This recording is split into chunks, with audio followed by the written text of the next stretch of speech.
Hey everybody, welcome to episode 108 of the Askdap show, where I answer your Volkswagen and Audi questions. On this episode, we talk about what happens if you don't clean the carbon on your intake valves, why VW doesn't have tow hitches in the US, and bent suspension components.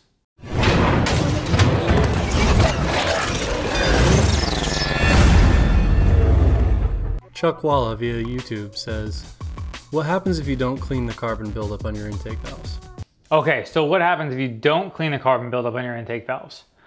So for anybody who's not familiar, carbon buildup around intake valves of direct injection engines is a common problem. It is a result of not having fuel spraying on the valves, and the PCV carries that oil from the system back, or positive crankcase ventilation, carries the air back in through it. It has oil vapors in it. It hits the back of the valves. It collects that stuff and then continues to create like this carbon goo that sits on the back of the valves. Eventually it will cause cold start misfires, and that's going to be the major symptom that you'll see is when you start your car when it's cold, it misfires, and then once it warms up, it runs better. So what will happen if you don't clean the intake valves off? So I don't know specifically. Most likely what's going to happen if you don't do it, eventually the car will just start to have misfires all the time. If nothing else, you'll have worse fuel mileage and it will continue to degrade over time, and your cold start misfires will continue to get worse and worse. And you know, who knows how long it's going to be before it's either a major problem where the engine just misfires regularly, which misfiring is very bad for the cat specifically, because when you have a misfire, it means the fuel in the cylinder is not burned. It then dumps that fuel into the exhaust, and that fuel on the catalytic converter will eventually cause the cat to burn up over long periods of time. That's why you shouldn't drive a misfiring car for any extended period of time, is because it could smoke the cat, which cats can be very expensive. So hopefully that answered your question and leads you down the road of that, but I would definitely clean your valves. You can maybe wait for it to get a little bit worse and extend the periods between cleaning, but you are going to sacrifice fuel mileage, so you know that's going to have some cost associated with it anyway. Alec via email said, I was hoping you would explain what the towing situation is. I know that in Europe GTIs are allowed to tow up to a certain amount, but in America they don't recommend it. Is there actually a difference between European and Mexican produced versions of the GTI with regards to towing? Okay, so towing for a GTI. So I don't know if I've discussed this before or not. I think I may have, but basically towing for every VW model, and really VW and Audi, in Europe, pretty much every car has a factory hitch available for it. In the US, pretty much no cars have factory hitches available. The only things that have hitches are trucks, Tiguan's, the Rutan had a hitch available. I'm sure the Atlas will or does, and the Touareg certainly did. Outside of that, there weren't any US models that had hitches on them. And why do I think this is? Or I guess, what's the reason? I don't really know why the reason is specifically, but I can give you my best guess. It's a combination of things that could be a compliance issue for the US, or it also could be a likely issue around they don't believe it's going to scale enough and they're going to sell enough to have it make sense, because the factory hitches tend to be expensive, and if they brought them here they'd be even more expensive. And I think that they just think they're probably not going to sell enough of them for having to make sense. Also, aside from the business case for it, I actually think that there's a good possibility that they don't trust the US market to not try to tow a Winnebago with a GTI. I think there's a good chance that they suspect that there's not a lot of things that you would try to tow in the US with a GTI. So, you know, obviously for anybody who knows, or you know, most people probably know this, that in Europe, a GTI is not a small car. It's a kind of an average size car. In the US, a GTI is a very small car and is much smaller than other stuff. So people in other parts of the world probably have more utility type stuff, where they might have like a small thing that you would hitch to the back that's just for storing extra stuff, including like something that would be equivalent of like a cargo box, but bigger that you would tow behind the car, or something to that effect.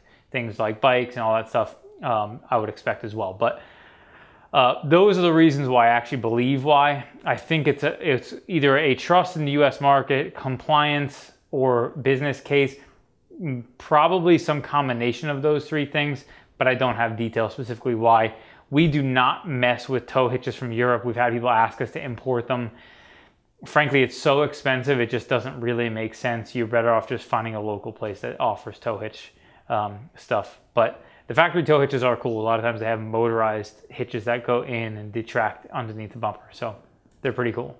Julian via Facebook says, so I got a pretty outrageous pothole the other night. Scratched, bent one of my wheels badly. I took it to the dealer. Obviously the wheel needs to be replaced. They're also saying they need to replace the hub bearing and the knuckle. They said the car won't be able to be aligned unless the knuckle is replaced. Do you know how true this is? Okay, so this was a question asked in that Mark 7 Facebook group. I thought it was interesting. I had some insights to touch on around this circumstance. Okay, so you brought your car in, had a bent wheel from hitting a pothole, and they said they couldn't align it without replacing the knuckle. Now, I believe he mentioned that they hadn't actually done any work on the car yet. So here's what I'll say about that. Bent suspension parts on cars, it does happen. I haven't seen personally it happen from hitting a pothole before that I can recall, but it seems plausible that it's a possibility.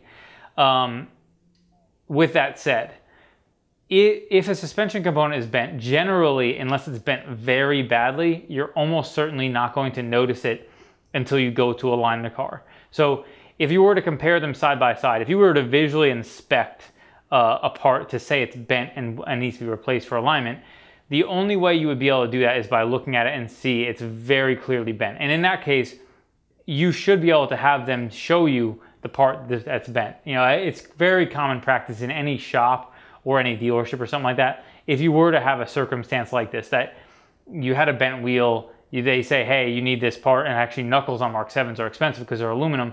I think they're like $400 or $500. They should be able to bring you out there and say, hey, here, look at this here, look at this here. They can compare side by side to show you what it should look like. And then you can easily know if that's the case. Now, I know in this circumstance, they didn't show him anything. Now, maybe that was just negligence on the service advisor's part, which is very possible. And maybe they didn't think, oh, I need to show you that, or we should show you that to give you confidence that what you're saying is correct.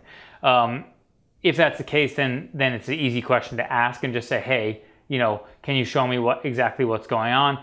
If they're selling it preemptively, I think there's definitely something wrong because, again, until you replace it with a good wheel, now here's the only circumstance that could make sense, is they rotated the bad wheel to the back, but even that's not gonna make sense. If you were to rotate from side to side or maybe put a good wheel on the vehicle and then do an alignment to determine if anything was bent, then you would know that something was bent. So that's a lot of times during suspension repairs, if you were to have damaged components, this is kind of a not great circumstance for dealers or repair shops to be in, is when they know something is bent or they know a car was in an accident, the only way to know if things are good is by aligning it. Well, the problem is you have to replace known bad parts to be able to try to align it first. So let's say, for example, they know they have a bent tie rod on the car, or a bent wheel and a bent tie rod. So they replace the wheel, they replace the tie rod, and they try to align it. Still won't align properly. Now they have to go through and kind of play guess and check to determine, try to visually inspect, but then try to determine which one is the most plausible to be bent, and then start replacing parts as you go.